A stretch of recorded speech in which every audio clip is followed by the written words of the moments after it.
उठा उठा सकाळ झाली, कॉर्पोरेट मजदुरी करायची वेळ आली. तर मित्रांनो, कहाणी आहे 13 सप्टेंबर, म्हणजेच माझ्या बर्थडेच्या दिवशीची.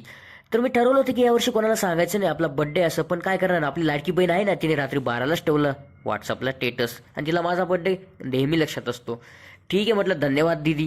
आणि त्याच्यानंतर मग बाकीच्या लोकांना तर फेसबुक नोटिफिकेशन वगैरे नाही कळालं की माझा बर्थडे, आणि ऑफिसमध्ये पण मी कोणाला सांगितलं नाही की माझा बर्थडे आहे, कारण माझा बर्थडे जे ऑफिसमध्ये आहे ती वेगळी आहे आणि माझी ओरिजिनल बर्थडे वेगळी आहे, म्हणजे ऑफिशियली बर्थडे जाऊ द्या, तो सोडा विषय.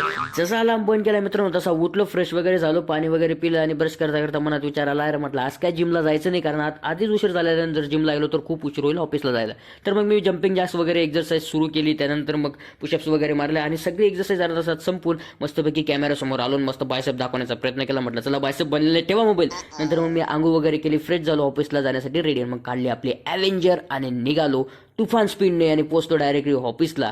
पोचल्यानंतर मग थोडं वॉशरूममध्ये गेलो, थोडंसं आपलं रेडी वगैरे होऊन थोडं असं पोच देत निघालो. मग मेट्रो स्टेशन म्हणजे काय होय मित्रांनो, फेस स्कॅन करून आम्हाला आतमध्ये जावं लागतं. तर आतमध्ये गेलो, फेस स्कॅन झालं, आणि त्यानंतर मग आमचं वर्क स्टार्ट झालं. आणि वर्क करता करता खूप साऱ्या मित्रांचे बड्डे विषय झाले, त्यांना धन्यवाद, मनापासून धन्यवाद. त्यानंतर परत संध्याकाळी एका मित्राचा कॉल आला आणि म्हणाले चला आम्ही जेवायला येतो. म्हटलं या जेवायला.